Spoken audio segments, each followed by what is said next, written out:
So, what's up sa inyo mga tet kuya, no? Ako nga pala si Kuya Len at tayo'y muli nagbabalik dito sa Grow a Garden. So, mga tet kuya, nakabalik din ako kahapon kasi medyo mahina yung wifi namin kaya hindi ako nakapag-record. Pero ngayon, nagbabalik ako at may mga dala-dala akong leak sa inyo, no? So, meron tayong dalawang sources of leaks ngayon na pag-uusapan. Actually, 3. So, mamaya ko i-mention. Una-una, umpisahan na kagad natin to sa pa-washout, no? Maganda kung maumpisahan kagad natin tong mga video para maging aware kayo sa mga parating na pagbabago sa next update. Okay? Okay.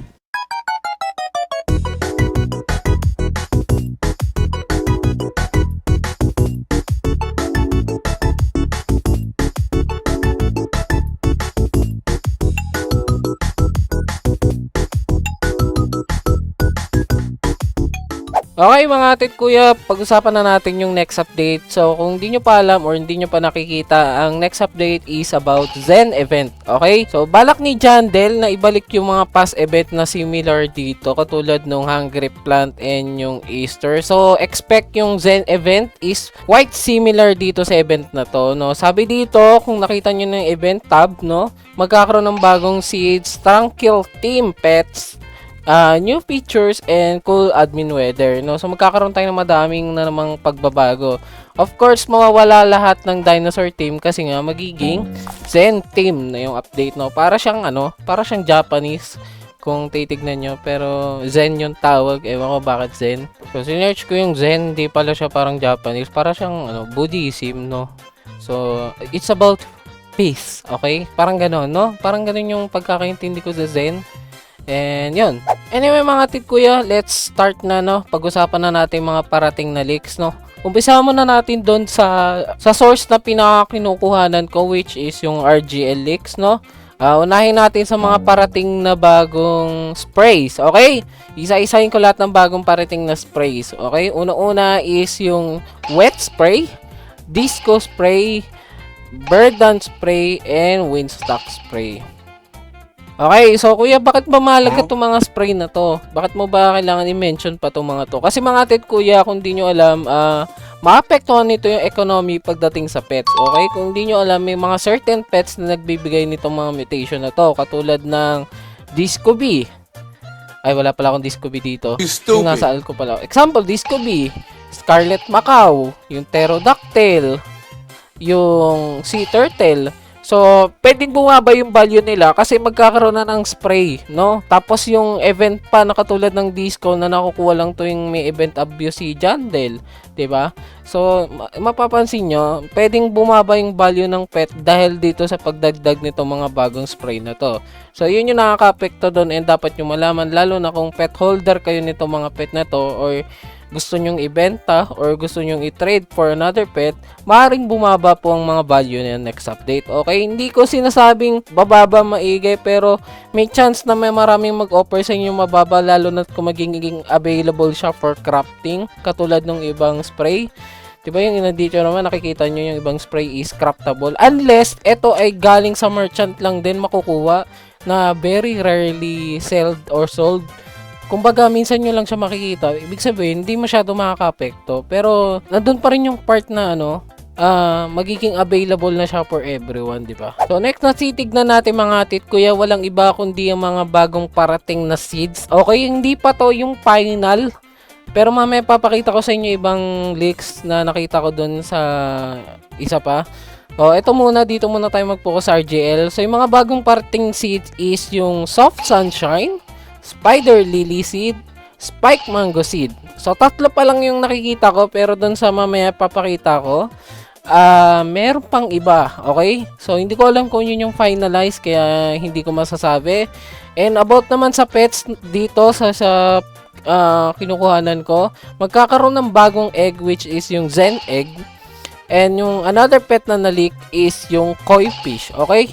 Mamaya explain ko din kasi nga yung pinagkukuhanan ko ng leaks, ang nilileaks lang po nila is asset, okay? Hindi yung pinaka-description ng nagagawa. So mamaya papakita ko sa inyo kung ano po yung iba to. So ngayon mga atit kuya, titignan na natin yung isa pang source ng leaks na pwede nating tignan, okay? Which is yung fake Jandel na pinapalo ko kasi siya lang yung nagpo-post ng mga legit na leaks. So ito yung mga shinare niyang leaks is meron doon sa tinitignan ko na legit din. So makikita nyo dito sa unang picture, meron ditong Zen Seed Pack and Zen Egg, which is na-mention ko na kanina. Then makikita nyo yung Spider Lily and Koi. Okay, na-mention ko din to kanina about sa bagong seed and bagong pet. Tapos meron ding Spike Mango tsaka yung Pet Shard Tranquil. Sabi dito, calm your pet. Ewan ko, hindi ko masyado sinusong ko, hindi ko makita kasi mukhang kailangan yung tapusin yung quest. Grow Monks Ung 3 times. Mukhang may gagawin tayo na Zen quest para tumaas to, which is mamaya may mention ko ulit. Okay? Nakalock siya behind behind quest.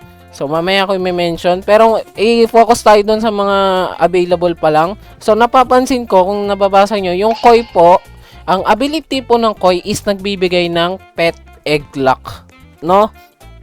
Sabi dito, small bonus to egg hatch lock. Ibig sabihin, ito yung pinakaunang pet na magbibigay ng egg hatch lock. So, bakit ba yung mahalaga, Kuya Len? Siyempre, mahalaga yun, mga tit kuya. Kasi kung gusto nyo kung gusto nyo makuha yung mga divine or laging mga rarest pets, ito yung paraan para mas mapadali, no? Kailangan nyo mag-equip ng Koi. And mamaya pag-uusapan natin yung more about things sa Koi. And medyo unique tong Koi na to, based sa leaks na nakita ko. Anyway, nakita nyo naman, merong Zen Egg, may Zen Seed Pack, merong Spider Lily, which I mentioned kanina, tapos yung Spike Mango. Now, kung magpo-proceed tayo sa next picture na leak, no, mga tit kuya, mukhang magkakaroon na tayo ng save slots, mga tit kuya. So, ano ba tong save slot, Kuya Len? I think magkakaroon tayo ng save slot. Kunyari, sa save slot 1 nyo, ang nakalagay na plant nyo is yung Bone Blossom. Sa save slot 2 nyo is wala. Okay? Pwede na kayo magpalit-palit ng save slot para at least alam nyo kung anong gagawin nyo. Kunyari, gusto mo dito sa save slot 1, doon lang nakalagay yung Bone Blossom mo. Sa 2, doon ka naman nagpa-farm ng kung bagong plant. Ewan ko kung ganun siya, pero ganun yung pagkakaintindi ko sa save slot. Kasi ganyan din kahit sa ibang laro, pag nagkakaroon ng save slot, parang may different save ka ng file na yon, no? So, ganun din siguro dito pagdating sa farm.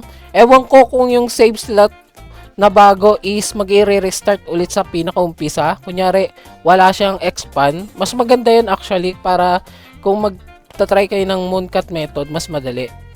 So, ang last na titignan natin, mga tit kuya, walang iba kundi ang mga lake pets, okay?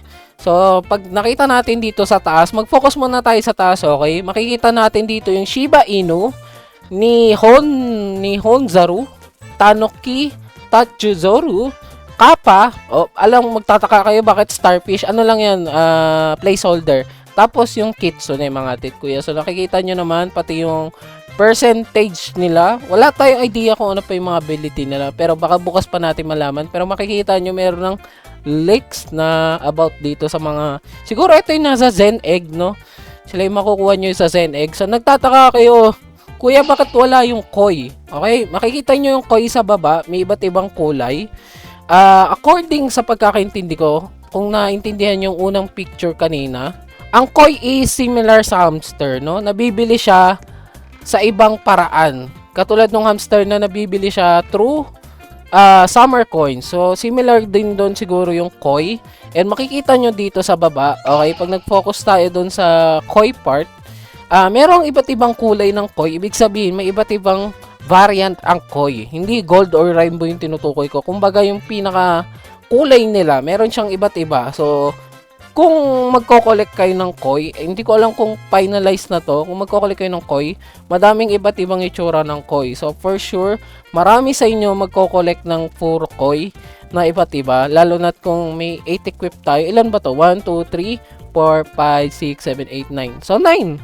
So, 9 yung pwede nyong Koi na makuha. And for sure, sa may mga max pet equip dyan, gusto mag-equip ng mga iba't ibang uri ng Koi or pwedeng ikip yung Koi para for trade kasi ito yung pinakaunang pet na merong gento na iba't ibang pattern or kulay o variant kung ano man gusto nyo itawag, di ba? Siya lang yung pinakaunang pet so far ngayon. So, habang tumatagal, nagiging creative sila dyan dahil pagdating sa paggawa ng mga features and paglabas ng mga bagong pets, no? So, yung last quest na titignan natin, mga tit kuya, which is shinare sa akin ni Akira doon sa Discord, no? Which is yung Zen Quest, okay? Zen Quest, pretty sure totoo to kasi mamaya may papakita ko ulit sa inyong leak about dun sa related sa Zen Quest. Pero kung makikita nyo yung Zen Quest is, I think similar to dun sa prehistoric quest or yung sa primal quest na ginagawa natin ngayon sa may Bone Blossom, no? And eto siguro yung way para ma-unlock yung iba't ibang bagong seeds or yung iba't ibang pet katulad ng koi. Para ma-unlock nyo, kailangan nyo mag-quest ng quest. So yung next leak is yung skip Zen quest, kasi nakita nyo sa taas kanina merong skip quest na part. Syempre magkakaroon ng skip Zen quest, hindi pwedeng hindi kumita sila Jandel dito, 'di ba? So ito rin yung part kung saan yung mga pay to win pwede nilang i-skip kung gusto nila, para mas mapadali yung buhay nila sa pag-quest, 'di ba? Hindi naman lahat gusto na naghihirap pagdating sa quest. Yung may mga Robux talaga, syempre gagawin nila yung mga kaya nila para hindi na sila mapagod mag-quest, okay? So tayo mga free to play, hirap at tiyaga lang ang meron tayo, kaya magtitiis tayo sa part na 'yon. So mga titkuya, hanggang doon lang actually lahat ng leaks na meron tayo, no? Wala nang iba so far na nilileaks. I-update ko na lang kayo if meron pa, pero so far yun lang naman lahat ng leaks. And kung bibigyan ko man kayo ng tip, wala namang masyadong tip na mabibigay sa inyo ngayon. Ang pinaka mabibigay ko lang siguro is mag-ipon kayo ng maraming eggs, ng dino eggs, no? Kasi mawawala na yan. And pagdating naman sa pet mutation or pet something, wala naman akong ibang masasabi. Meron yung leak nga about sa pet chuchu na parang crystal, no? Hindi ko naman alam kung ano nagagawa kasi wala tayong, hindi ko rin mabasa yung pinaka ibig sabihin niya doon sa baba. Hindi ko rin mabasa kaya hindi ko masabi kung ano nagagawa niya. So yun, yun lang naman lahat, no, mga titkuya. I hope na may natutunan kayo kahit papano. And i-update ko na lang kayo in case na magkaroon pa ng mga bago, okay? Kayo mag-alala. So yun lang mga titkuya. Hanggang dito na lang ako, and hanggang dito na lang ang video natin for today. Medyo maikli lang to kasi gusto ko lang kayo update about sa palating na leaks, no? Padating na update. So yun lang. I hope natutunan naman kayo. Hanggang dito na lang ako mga titkuya. Ingat kayo palagi and God bless po sa inyo. Bye-bye!